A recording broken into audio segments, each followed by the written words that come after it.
essa virgem tão grande de alma forte. Dia, boa tarde, boa noite, bem-vindos, bem-vindas a mais um vídeo do nosso canal Brasil Terra de Santos. É com muita alegria que a gente está aqui. Agora chegamos ao mês de setembro de 2021, para contar a história da venerável Isabel Cristina. A gente vai entender tudo que passa pela vida de Isabel, seu belíssimo testemunho. É uma história que também tem um martírio aí nessa vida, então a gente vai entender tudo através desse vídeo. Eu peço para você, se você é novo nesse canal, que se inscreva, conheça também as nossas redes sociais, estamos no Instagram, estamos no Facebook, então seja muito bem-vindo, seja muito bem-vinda ao nosso canal. Vou dar um aviso aqui nesse vídeo, que não dei nos outros, né? Mas esse vídeo tem o chamado aviso de gatilho. Por quê? Porque nós vamos falar da história da Isabel, de alguém que sofreu uma tentativa de violência sexual. Então, se você já passou por isso, conhece alguém que passou por isso, e isso te deixa mal, já saiba aqui que esse vídeo vai falar sobre isso. Não é o centro desse vídeo, mas a gente vai passar por isso também, então para a saúde de todos aí, a gente dá esse aviso. E caso você conheça alguém que está passando por alguma situação de violência, não é? Algum problema em relação, doméstico ou violência sexual, diz que 180, né? Esse é um problema seríssimo no país e a gente tem que dar esse aviso aqui. Bom, recados dados, vamos passar já para o nosso entrevistado.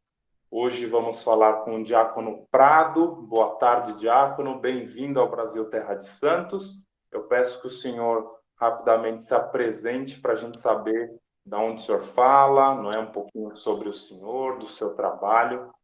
Boa tarde, muito bem-vindo. Boa tarde, Fábio. Sou o Diácono Prado, moro em Barbacena. Sou da Arquidiocese de Mariana, Minas Gerais. E Barbacena é a terra da serva de Deus, Isabel Cristina. Eu atuo na Arquidiocese de Mariana, mas moro aqui em Barbacena. Estou à sua disposição, então, para falarmos a respeito da serva de Deus. Sim, e já começando essa história, Diácono, para a gente entender, né? A nossa história começa dia 29 de julho de 1960, data de nascimento de Isabel Cristina, para a gente entender, então. Sim, Da Isabel, em que contexto eles viviam, não é? Era a situação deles, ela tinha mais irmãos, não tinha, como era? A serva de Deus nasceu dia 29 de julho de 1962. Filho do senhor José Mendes e dona Helena Mirade Campos. O nome todo da serva de Deus é Isabel Cristina Mirade Campos. Nasceu aqui em Barbacena, em 1962, portanto, dia 29 de julho, e aqui viveu todo esse tempo. Depois, em 1982, ela se transferiu para Juiz de Fora, a fim de preparar-se o cursinho para o vestibular de medicina. Ela queria fazer a faculdade de medicina e ser pediatra, exatamente para cuidar das crianças carentes. Filha de um casal vicentino, que é o senhor José Mendes e dona Helena, e atuava também como vicentina, e tinha uma atividade muito intensa na igreja. Uma jovem, igual aos demais jovens daquela época, mas de uma espiritualidade muito elevada, participante efetiva da igreja católica. Tinha um irmão, Paulo Roberto, era o seu irmão, o único irmão, e a família toda católica, e toda vicentina também. Daí a razão porque ela se tornou uma grande vicentina e realizou esse trabalho formidável em favor dos pobres, das crianças, dos carentes, das pessoas que dela necessitavam. E assim, ela foi para Juiz de Fora, cidade próxima aqui de Barbacena, para se preparar para o vestibular. E lá, então, aconteceu o seu assassinato. a sua morte, o seu martírio. Mas a gente vai chegar lá também. O senhor falou bastante dos vicentinos, né? Então, os pais, a família fazia parte ali das conferências vicentinas. Quem são os vicentinos, Diácono? Porque a gente ouve bastante falar, não é? Só que aqueles nomes comuns, às vezes, a gente não ouve a explicação, né? Então, quem são os vicentinos, não é? Que tipo de trabalho eles fazem, o carisma, e o que isso ajudou a moldar a personalidade da Isabel, né? Já que o senhor falou que depois ela vai querer ser médica, pediatra, para ajudar justamente os mais pobres, né? Os mais necessitados. Então, quem são os vicentinos e como eles ajudaram a formar a personalidade dela? Os vicentinos são pessoas leigas, homens e mulheres, e que o carisma é de São Vicente de Paulo. O grande carisma é a caridade, é a prática da caridade, a vivência da caridade no dia a dia. Eles desenvolvem um trabalho muito bonito em favor dos pobres, dão assistência sobre todos os aspectos, assistência material, assistência espiritual, e cuidam também da espiritualidade de cada um deles, sempre seguindo os ensinamentos de São Vicente de Paulo.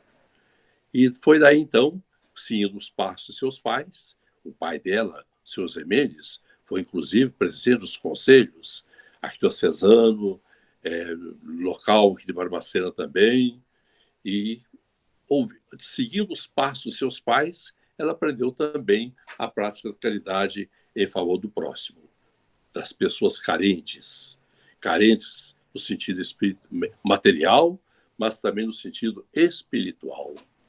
Então, este é o carisma da Sociedade de São Vicente de Paulo, antiga, como todos nós sabemos, e que realiza o trabalho no anonimato, no silêncio. São todos cristãos católicos que desenvolvem esse trabalho tão bonito em favor dos pobres, das pessoas carentes, de todas as idades, homens e mulheres. Então, foi aí que ela solidificou a sua vida caritativa, seu apostolado em favor dos pobres. Tinha uma atenção toda especial pelas crianças também. Sim, inclusive os vicentinos, né, estão muito presentes no Brasil e no mundo, né? Aqui contam-se, pelos números oficiais deles, dos vicentinos, são 20 mil conferências no Brasil, muitos e muitos voluntários, milhares de voluntários, então é um trabalho de fato belíssimo, né? Mas ainda falando da personalidade da Isabel, um dom que vai se destacar nela, né? Além, claro, da castidade que a gente vai tratar depois, até na questão do martírio, mas também essa modéstia, né? Porque ela é uma criança, uma jovem normal, das brincadeiras, não é? Da vida, da escola, da sociedade, enfim. Mas, como o senhor disse, ela tem aspectos que são diferentes, não é? Seja a vida de oração, seja também essa chamada modéstia, não é? Então, o que é essa modéstia que a Isabel tinha ao se vestir, ao falar, não é? E como ela é importante para o que depois a gente vai falar sobre a castidade, não é? Então, que dom é esse que ela tinha, não é? Da modéstia. Com a vida espiritual intensa, como ela vivia, participativa na vida da igreja, de comunhão frequente, quase diária, participação das celebrações, profunda espiritualidade, então se preservava muito. Uma moça normal, mas se vestia, se trajava muito bem, não seguia a cabeça de muitas pessoas, que às vezes tinham outras ideias, mas era moça como as demais moças, vivia normalmente, só que com esse cuidado todo especial no trajar, no vestir, no falar, no estar com as colegas, de escola, de trabalhos, tudo isso. E tinha uma vida de oração muito intensa também. Mas tinha um namorado, namorava normalmente, namoro sério. Então era uma moça normal para naquela época. Mas tinha esse aspecto extraordinário, por assim dizer, o especial da vida dela, da espiritualidade e no modo de viver, de falar, de trajar. E o senhor até falou também do namorado, né? Na juventude ela namora, e esse tempo da adolescência para ela também tem mudanças, até porque surge essa questão do sonho, né? De se tornar médica, tem também essa questão do namoro, se ele vai para frente, se não vai, qual vida ela vai tomar. Então, como essa parte da adolescência dela, e depois ela vai tomar essa decisão, né, enfim, juntamente com a família, de ir para Juiz de Fora, a questão do namoro também, o namoro continua, o namoro acaba. Então, como vai se desenhando essa vida, digamos assim, normal, mais profunda em Cristo, né? O namoro foi interrompido com o martírio dela, praticamente. Embora ela tenha ido para Juiz de Fora, morar em Juiz de Fora, e o namorado ficou em Barbacena. Mas foi tão pouco tempo. Ela foi no início do ano, talvez, não me recordo bem, mas talvez no mês de março, fevereiro, março, por aí, para Juiz de Fora, e ocorreu o martírio dela no mês de setembro, dia 1º de setembro. Mas continuou a amizade dela com o namorado. Eles trocavam correspondência entre eles. Da mesma forma que eles se encontravam e namoravam aqui, da mesma modo continuou até a sua morte. Santo, não é? Com todos Sim, esses... puro, santo, namoro em casa, um namoro diferente do que nós vemos hoje na sociedade, de modo geral. Né? É um namoro de cristã, como ela era. E ele também. Namoro sério, correto, com toda pureza, com toda honestidade. E alguém pode estar pensando assim, mas a gente está falando da década de 60, é uma época diferente. Era diferente a década de 60. Só que é na década de 60, não é? Juventudes, né? Depois de 60, 70, 80, 90, não é? Que as juventudes começam a se libertar, começam a se rebelar no modo de vestir, no modo de falar, não é? Nós temos vários movimentos aí na Europa, nos Estados Unidos, que vão trazendo, digamos assim, essa liberalidade, não é? Então, era uma época diferente, mas isso não significa que todo mundo vivia um namoro santo, dentro da castidade, era diferente, mas isso não é uma verdade. Então, em Isabel Cristina e no namorado, algo diferente mesmo para aquela época. Então chega essa fase do vestibular, não é? Agora, para a gente entender, então, ela vai para Juiz de Fora porque já está na faculdade, porque quer estudar no vestibular, não é?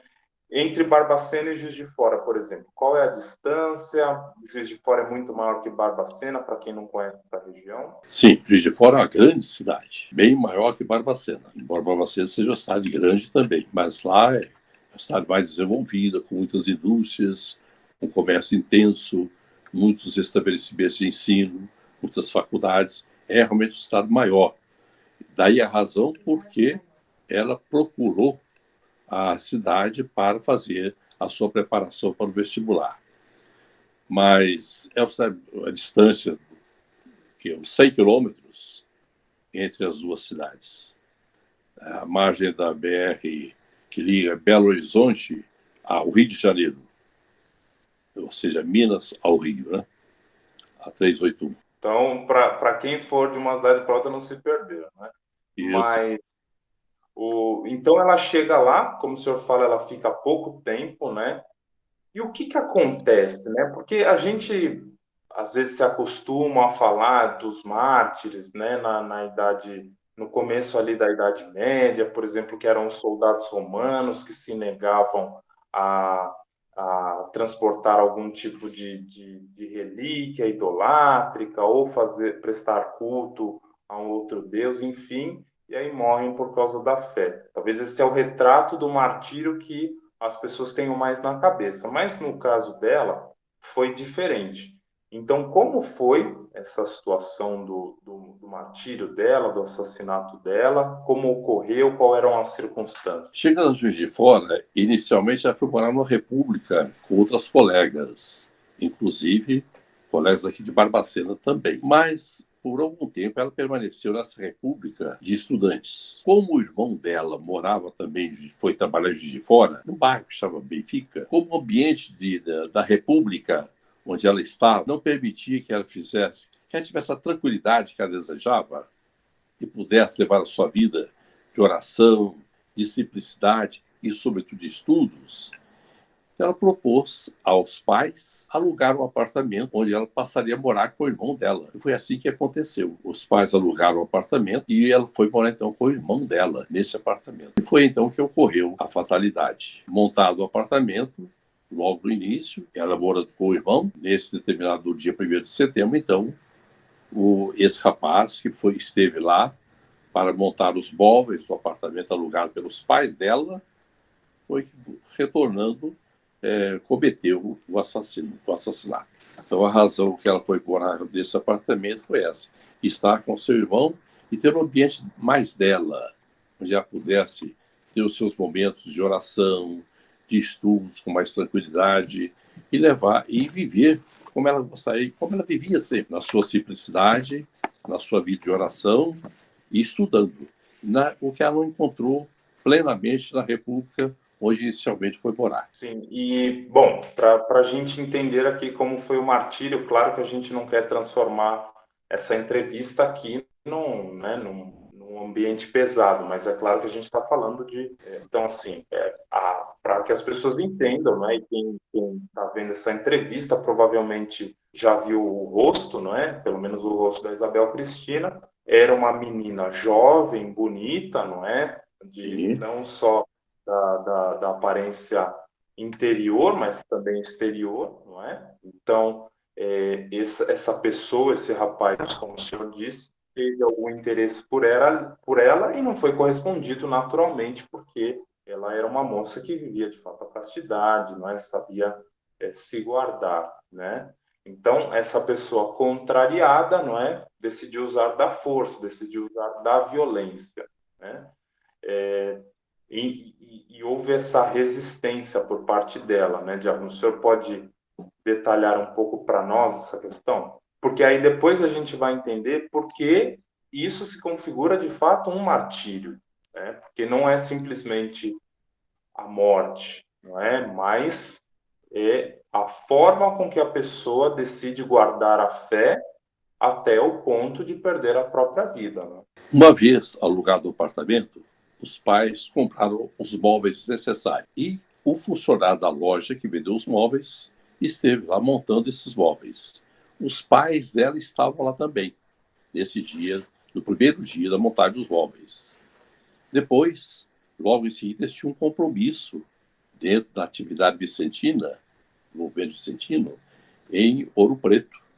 Então, os pais viajaram e ela já ficou complementando a arrumação do apartamento, já residindo com o irmão. E esse rapaz, que montou os móveis, voltou no dia seguinte com a alegação de que precisava fazer um conserto, um ajuste nos móveis. E foi então que ele entrou e tentou violentá-la. E ela não permitiu. Lutou até a morte. Foi aí então que ele veio da resistência dela para se preservar a sua virgindade, a sua pureza, a sua integridade. Ele, usando o material que ele tinha na sua bolsa, a amarrou, a amordaçou com uma corda de bacalhau, usou uma cinta para prender as mãos dela, os pés, e, não conseguindo o seu intento da violência sexual, ele a assassinou com 15 facadas, 15 golpes de faca, que ele trazia também na sua bolsa de serviço, na sua bolsa de trabalho. E ali ele deixou, saiu do apartamento, foi embora, e ela ficou, então, já caída no seu quarto, já morta, quando o seu irmão chegou à noite. Quando ele retornou do trabalho, foi que a encontrou. E para assassiná-la, ele recorreu ao som alto da televisão, do aparelho de som que tinha no apartamento, certamente para que os vizinhos não percebessem nada, a voz deles, o diálogo, os gritos dela, talvez, mas ela se preservou e não permitiu. Morreu virgem, preservando a sua integridade física.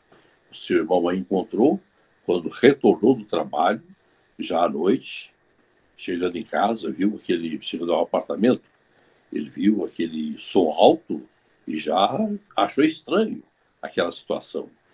E quando ele entrou no apartamento, chamando por ela, sem resposta, empurrando a porta do quarto, encontrou, ela estava caída, amordaçada ainda, amarrada e toda ensanguentada atrás da porta do quarto dela. Assim ocorreu esse assassinato. Foram 15 facadas desferidas no seu corpo. Quando os pais dela retornaram de Ouro Preto, eles receberam um telefonema na madrugada do dia seguinte, dia 2, portanto, de alguém comunicando que havia acontecido o acidente. Eles se deslocaram imediatamente para Juiz de Fora e lá chegando, já estava morta. Eles já foram diretamente para onde ela estava, para o necrotério, né? Onde estava o corpo dela. Foi um susto muito grande para os pais e para o irmão. O irmão ficou em choque.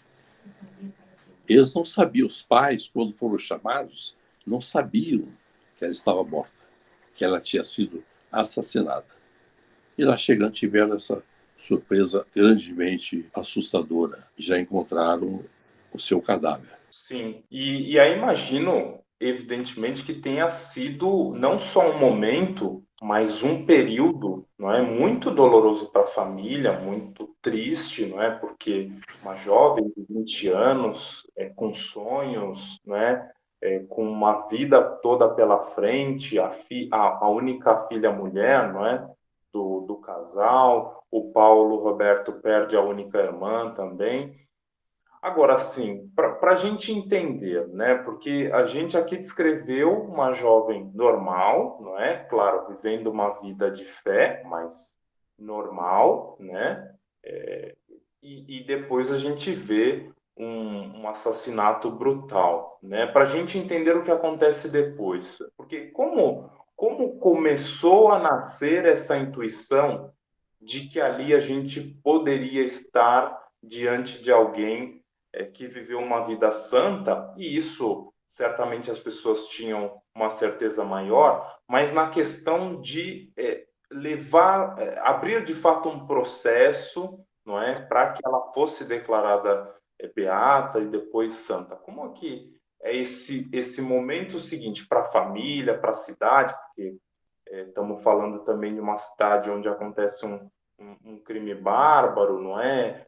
Não é a cidade dela, mas depois tudo acontece depois na cidade, não é? Em Barbacena. Então, como é esse período posterior, né? Como surge essa intuição? Sim, na madrugada do dia 2, portanto, os pais, juntamente com assistentes, cercado pelos amigos e os confrades vicentinos, a trouxeram para sua casa em Barbacena, onde ocorreu o velório, a sua própria residência.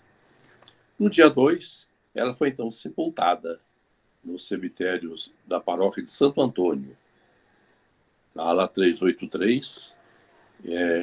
Ali ela foi sepultada diante de uma comoção muito grande de toda a cidade. Na cidade, os jornais todos publicaram aquela notícia e o casal, a família toda, muito conhecido, a família grande, são muitos irmãos dos pais dela. Então, abalou realmente a cidade, não só de Juiz de Fora, onde ocorreu o fato, como o assassinato, como também aqui em Barbacena, onde ela morava, onde ela nasceu, onde viu os parentes dela. E o sepultamento dela foi na paróquia Santo Antônio, uma Santa Missa concelebrada, e uma comoção muito grande, porque uma multidão imensa estava presente, de vicentinos, de amigos, de pessoas amigas, e abalou a cidade. Os jornais todos publicaram, as rádios também anunciaram todo o acontecimento, e posteriormente partiu então a ideia de promover esse processo, de abrir esse processo, ouvidas as autoridades eclesiásticas, como os diretores espirituais dela, que ela tinha um diretor espiritual aqui em Barbacena, já falecido, era o padre Verbita, padre Afonso Roncamp, e Juiz de Fora, o padre Geraldo Cifani, que é da mesma congregação do Verbo Divino, tomou conhecimento do fato e procurou estudar todo o acontecimento. Fez um levantamento pormenorizado de todo o acontecimento daquela época. E foi inspirado, então, podemos até dizer assim, pelo Espírito Santo, para levar o conhecimento da autoridade maior, que era o arcebispo de Fora, encontrando dele todo o apoio, detalhada todo o acontecimento, contada toda a história da vida dela e de como ocorreu o assassinato.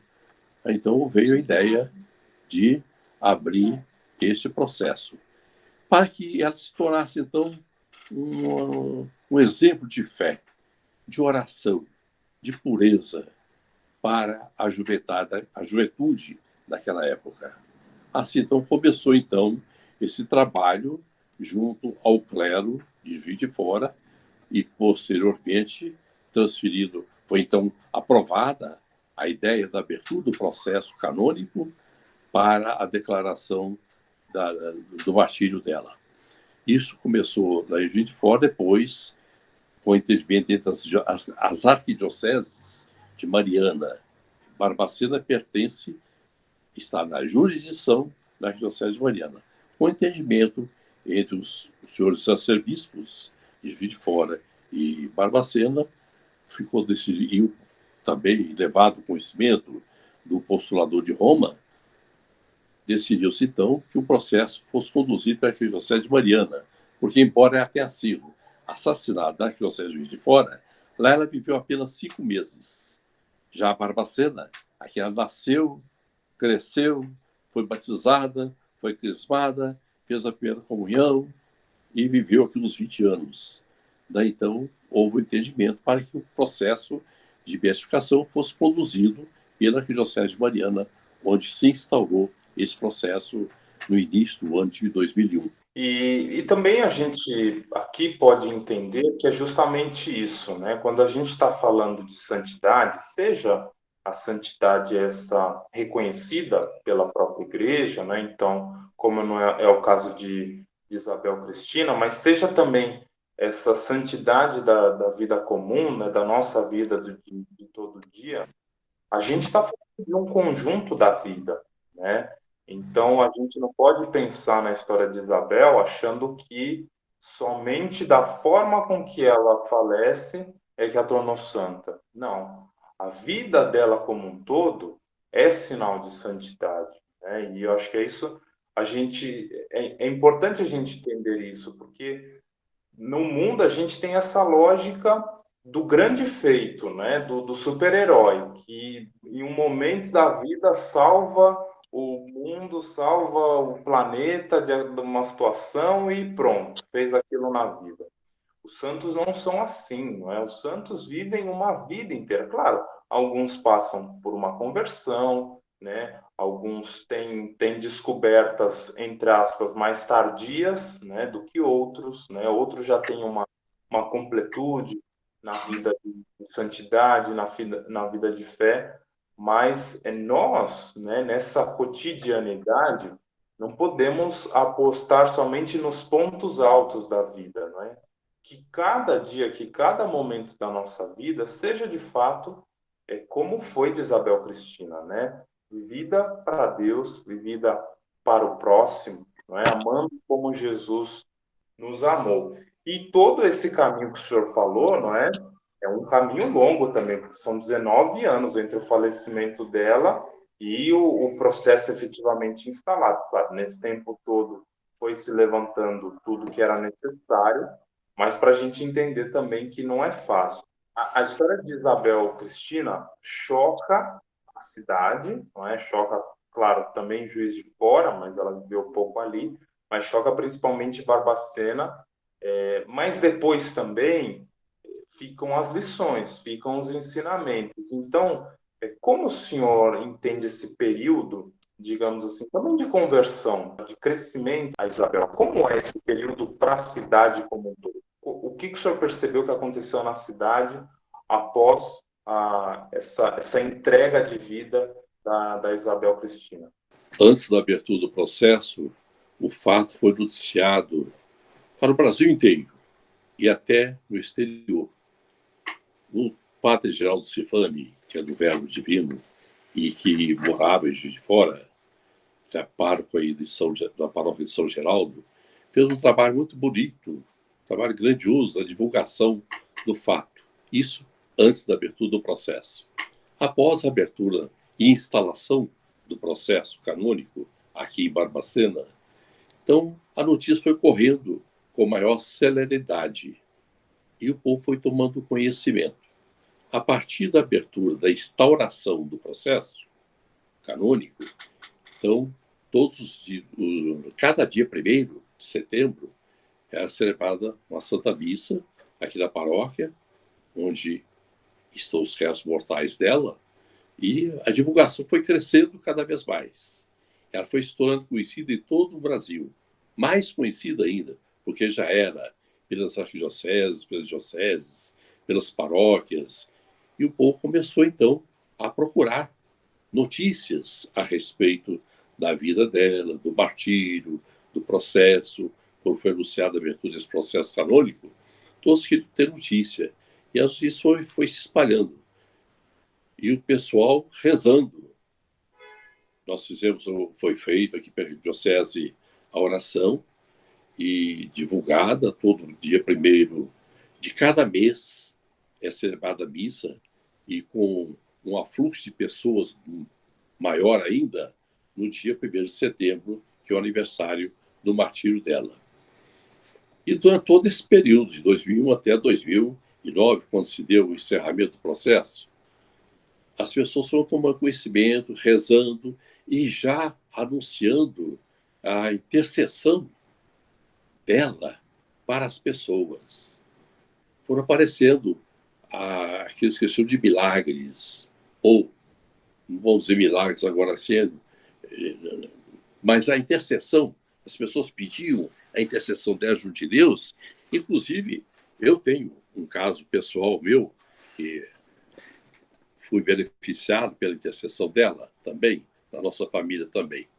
E muitos casos foram aparecendo, e a divulgação foi crescendo, o conhecimento da existência da Isabel Cristina em Barbacena e do seu processo em andamento foi crescendo cada vez mais através dessas celebrações. Daí ela se tornou conhecida no Brasil inteiro. E esse é um aspecto fundamental, porque se os santos não são divulgados, não são conhecidos, qual a razão de ser santo? Né? Porque os santos, para nós, são exemplos de vida, são Exato. intercessores junto a Deus. Então, por isso que nós temos um projeto como esse, Brasil Terra de Santos, é justamente para isso, para tornar essas histórias ainda mais conhecidas, né? Claro que a Isabel, por exemplo, até por essa história tão bonita e tão marcante, é conhecida, mas precisa ser ainda mais, porque nós precisamos de muitos mais exemplos, né, de vidas, de santidades, de amor a Deus, porque a gente está em tempos difíceis, não é? Em tempos onde a fé é relativizada, onde as pessoas já não percebem mais quanto esses dons como a castidade, como a obediência a Deus, como o respeito ao próprio corpo podem ser importantes, então é importante que essas histórias sejam divulgadas. Diácono, eu pergunto para o senhor aquilo que sempre faço, a pergunta que sempre faço nas entrevistas, né? Em vista da história da Isabel Cristina, em vista da vida da Isabel Cristina, como é que a gente pode alcançar a santidade, ou como que a gente pode continuar nessa caminhada de santidade, seguindo este exemplo de vida que, claro, no final das contas, não nos revela o Cristo, né? A Isabel Cristina, ela é um exemplo para a juventude. Deus está permitindo essa beatificação dela, e daqui a pouco a santificação, exatamente para servir de exemplo para os jovens de hoje. Você colocou muito bem aí Vivemos uma época do relativismo de tudo, inclusive da fé, da castidade, da vida interior, e ela serve de esse exemplo para a juventude. Ela diz, com a sua vida, com a sua morte, com o seu martírio, para a juventude, que é possível ser fiel a Deus, levar uma vida santa, uma vida casta, uma vida pura, uma vida cristã, realmente fundada, fundamentada nos princípios cristãos, da moral, da ética, da fé. Então, ela é realmente o exemplo para a nossa juventude nos dias de hoje. Como foi no tempo dela, ela sempre deu um testemunho de fé, de oração, de vida interior, de castidade, continua sendo nos nossos dias também, e vai continuar sendo, como Maria Gorete foi e é ainda para o mundo. Assim nós esperamos que aconteça para os jovens de hoje, que vivem desse jeito, como você acabou de colocar muito bem aí, de uma maneira tão esquisita, tão diferente do que deveria ser, deixando de lado os princípios cristãos, a moral, a fé em Deus. E já que a gente falou tanto de castidade aqui, né, porque a vida de Isabel Cristina é muito marcada por esse dom, né? Assim, claro, se a gente fosse falar de castidade aqui, a gente poderia ficar falando uma semana que talvez não se encerraria tudo, mas o que a gente pode entender como castidade, diácono? Porque alguém que diz, eu quero abraçar a fé integralmente, como deveria ser para a vida de cada pessoa, não é? Eu quero abraçar a fé integralmente, então eu quero viver também o que a igreja chama de castidade.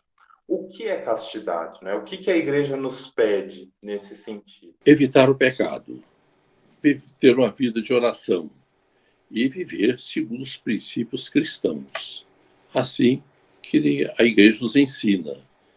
A preservação do seu corpo, lembrando que o corpo é o templo do Espírito Santo, cujo ele não pode ser profanado com os atos sexuais que acontecem por aí, a libertinagem toda. Levar uma vida buscando a santidade. Claro que a tentação está nos rodeando. São Pedro mesmo nos alerta, dizendo que precisamos ter muito cuidado, porque o demônio está nos rodeando como um leão a rugir, querendo nos devorar. E nós devemos resistir à tentação através da oração, com todo cuidado, participando dos sacramentos, é o que nos dá força para resistir à tentação que o mundo quer nos envolver. Ou nos envolve até, né? Então precisamos ter muito cuidado mesmo. Ela está por todo lado. O demônio está nos rodeando como esse leão a rugir, como nos diz São Pedro em uma de suas cartas. Por isso, e nós só conseguiremos isso através da oração. E era isso que a Isabel Cristina fazia. Ela tinha uma vida intensa de oração, de participação dos sacramentos, sacramento da penitência, a confissão, e, sobretudo, a participação da Eucaristia. Missas diariamente, ou quase diariamente, que nem sempre é possível, a participação diariamente na idade dela, por causa dos estudos, dos compromissos de casa. Mas é uma frequência assídua a Eucaristia, a participação da Santa Missa. É a Eucaristia que nos fortalece, que nos ajuda a nos preservar e nos livrar do mal. Então foi isso que aconteceu com ela e que nós precisamos procurar fazer hoje.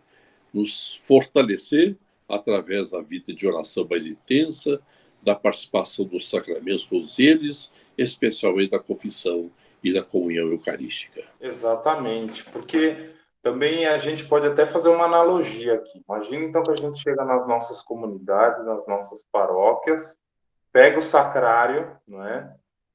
Com toda a importância que ele tem e derruba no chão, né? Quando a gente está falando de castidade, quando a gente está falando de respeito ao próprio corpo, a gente está falando exatamente disso, né?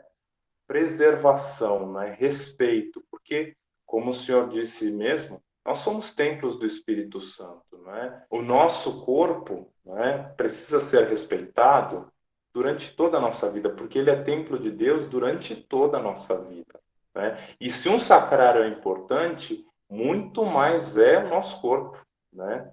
Porque lá, o sacrário é onde fica a hóstia consagrada, onde fica a Eucaristia, mas o lugar de fato dela é dentro de nós, né?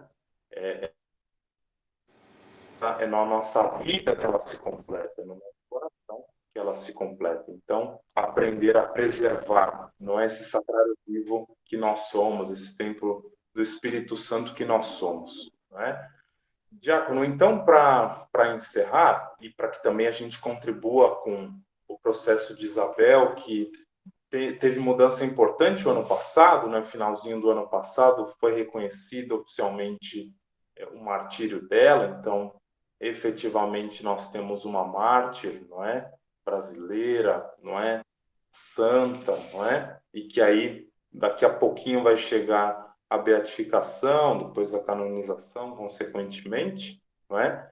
Mas para que a gente possa contribuir também com este momento, de levar Isabel Cristina aos altares, né? Ter essa graça de Deus concedida a todo o povo, né? De Barbacena, de Minas e a todo o povo do Brasil. Então, peço ao Senhor que conduza a oração para a beatificação da Isabel Cristina e a gente acompanha também, coloca a nossa intenção, coloca o nosso coração nesse momento para que bem aproveite. Vamos então pedir à serva de Deus, atualmente já quase beata, falta só a proclamação, a celebração da beatificação. Estamos aguardando aí a decisão das autoridades competentes, do senhor arcebispo, juntamente com o postulador em Roma, e a decisão da Congregação das Causas dos Santos, para que seja então marcada essa solenidade da beatificação da serva de Deus, ainda Isabel Cristina. Então vamos rezar a oração pedindo a ela que interceda por todos nós. A oração que foi composta no início do processo, que foi aberto pelo saudoso servo de Deus, Dom Luciano Mendes de Almeida. Rezemos juntos, então, pedindo a intercessão dela para a nossa vida, os nossos trabalhos. Em nome do Pai, e do Filho, e do Espírito Santo. Amém. Pai, Filho e Espírito Santo, adoramo-vos e bendizemo-vos pela força e coragem que dais a muitos de vossos filhos. Há tantas almas generosas que nos elevam pelo seu exemplo. Sede louvada, Trindade Santa, na pessoa da serva de Deus, Isabel Cristina, que deu a vida em defesa de sua pureza e virgindade. Dai-nos a graça de imitá-la e, se for de vosso agrado, conceder-lhe a honra dos altares como recompensa de sua oblação, assim seja.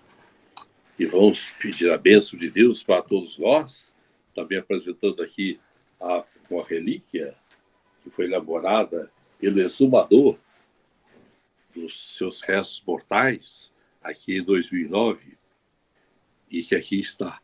Essa relíquia é apresentada no dia 1º à comunidade paroquial, a todos que estão participando da Santa Missa, e que é levado também aos enfermos.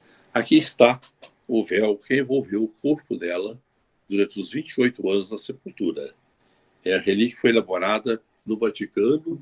Então, que desça sobre nós, sobre cada um de nós, a bênção de Deus Todo-Poderoso, o Pai, do Filho e do Espírito Santo. Amém.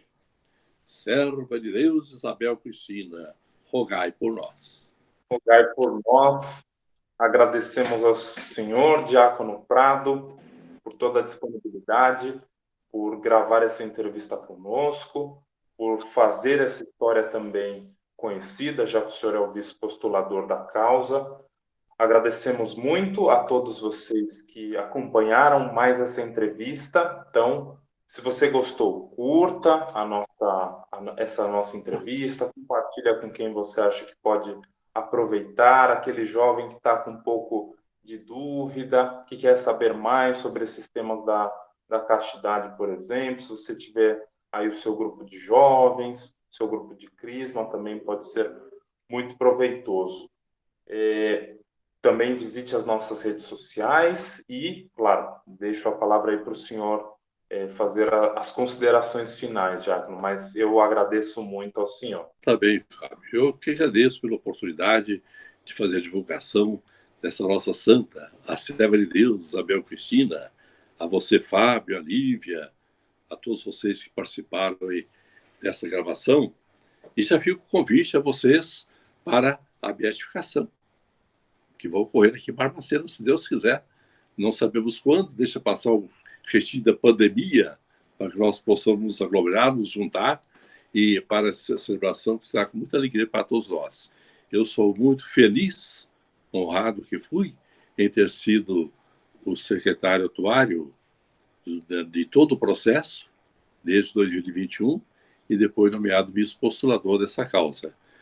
Agradeço muito a Deus por essa oportunidade e a ela, que me concedeu também essa intermediação. A vocês, muito obrigado, um grande abraço, fiquem com Deus, continue esse trabalho bonito que vocês tão bem realizam. Fiquem com Deus. Obrigado, Diácono, obrigado a todos vocês. Até mais, até o próximo vídeo. Tchau, tchau. Tchau. Tuas palavras